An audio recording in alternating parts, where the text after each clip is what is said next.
గజనీ మహమ్మద్ 17 సార్లు దండయాత్ర చేస్తే కానీ సోమనాథ్ దేవాలయాన్ని సాధ్యం చేసుకోలేకపోయాడు. ఏమండి, అప్పుడు కూడా జరిగిన రహస్యం ఏమిటి? ఉన్నటువంటి 1000 మంది పండితులు గుళ్ళోనే ఉన్నారు. శివుడు వచ్చి కాపాడుతాను కూర్చున్నారు. వాళ్ళు వచ్చి నరికి చెడిపోయారు. మనిషికో కట్టె పట్టుకున్నా వీళ్ళు సోమనాథ్ దేవాలయం అయ్యేది కాదు. అది ఎవరో కాదు, ఆచార్య రజనీష్ ఆయన చెప్పాడు సమాధానం. నీకు చేతిలో ఉన్న ఆయుధాన్ని వాడుకోవడం చేత కాక భగవంతుడు రాలేదంటే భగవంతుడు ఎందుకు వస్తాడు? నీకు చేతులు ఇచ్చింది దేనికి?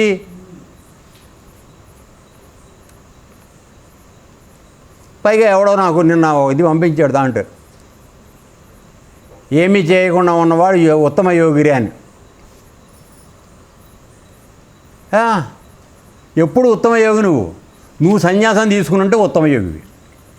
నువ్వు సంసారంలో ఉన్నప్పుడు నువ్వు మరి ఆలోచించండి. ఊరికే వాడు చెప్పాడు, వాడు కూర్చాడు, వీడు మనకు పంపించాడు.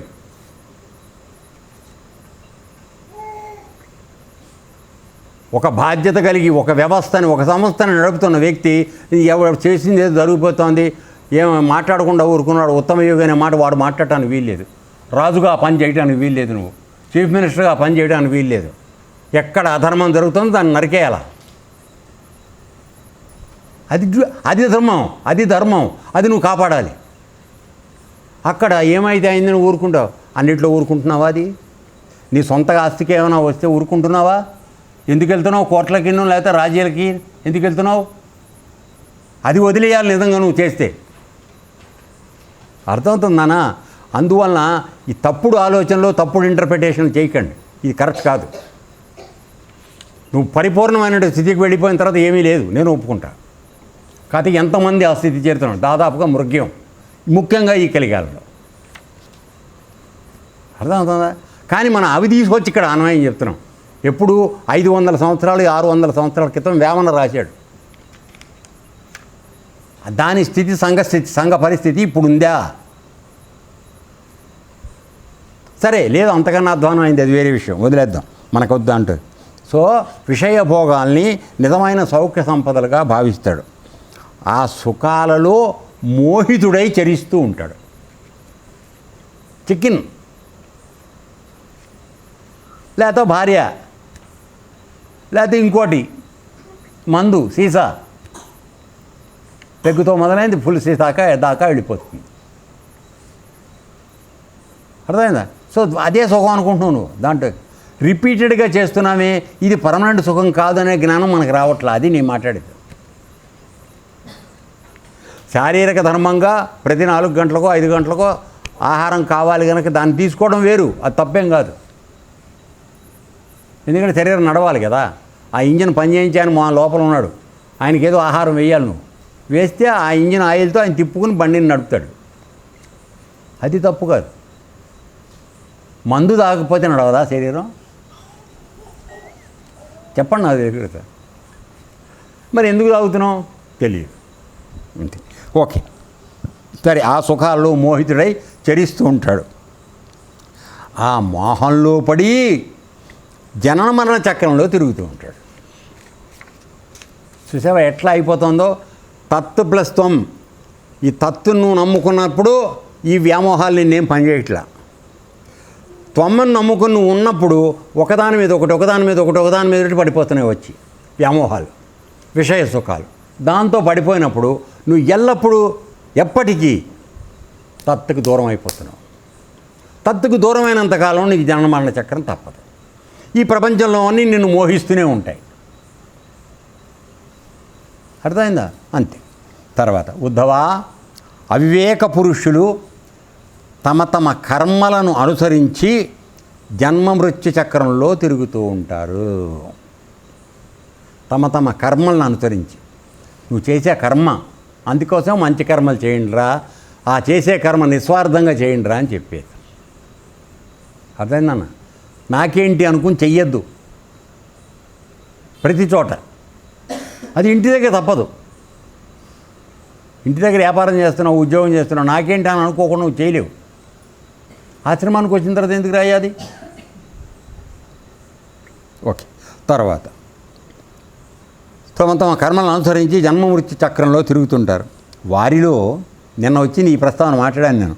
వారిలో సాత్విక గుణ సంపత్తి గలవారు సాత్విక కర్మాసక్తి వలన ఋషిలోకంలోనూ దేవలోకంలోనూ జన్మిస్తారు. సో ఇక్కడ నువ్వు చేసిన కర్మలే నీ ఫ్యూచర్ని డిసైడ్ చేస్తున్నాయి బేటా, ఇది గుర్తుపెట్టుకోండి. వేరే ఎవడో పరమాత్మ లేడు చేయటానికి, ఆయనకేం సంబంధం లేదు. నువ్వు తర్వాత ఏం జన్మించాలనేది నువ్వే నిర్ణయం చేసుకుంటున్నావు. దానికి ఆధారం ఏమిటి? నువ్వు చేసిన కర్మలు. సో ఈ కర్మల ఫలితం అనుభవించడం భోగాయతనం, మళ్ళీ ఇంకో జన్మకు వస్తున్నారు. సో సాత్వికమైన కర్మ ఆసక్తి నీకు కలిగింది, దేవలోకంలోనూ ఋషిలోకంలోనూ జన్మిస్తావు. రాజసిక కర్మాసక్తి, రాజసికం రజోగుణం ఆసక్తి కలవారు మానవలోకంలోనూ దానవలోకంలోనూ జన్మిస్తారు.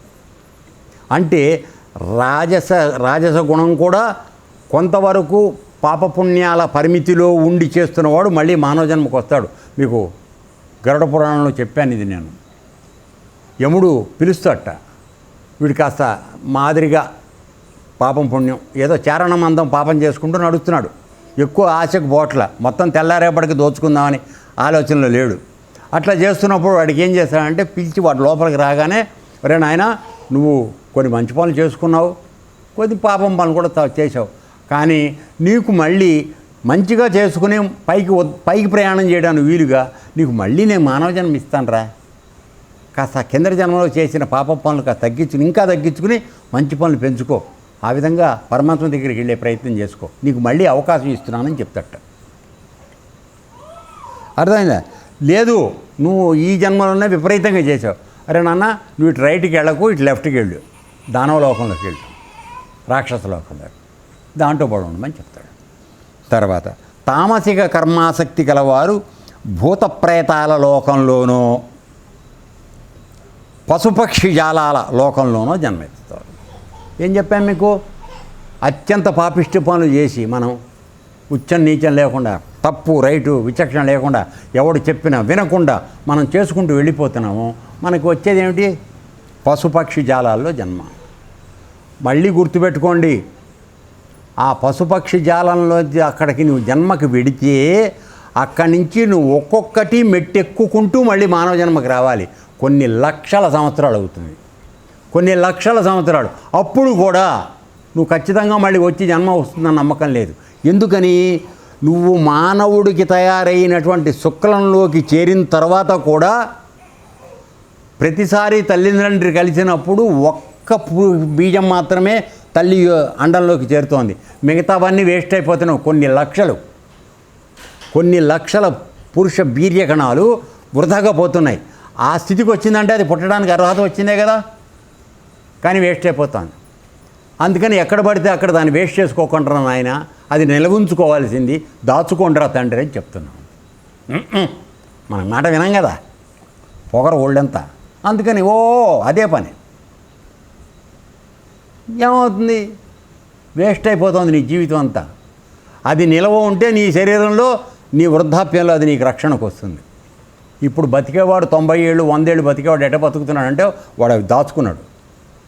నీ శరీరంలో నిలవ ఉండేది అది ఒక్కటే నాన్న, గుర్తుపెట్టుకోండి. ఎప్పటికీ చెడిపోకుండా ఉండేది, ఎక్కువ కాలం ఉండేది నెయ్యి.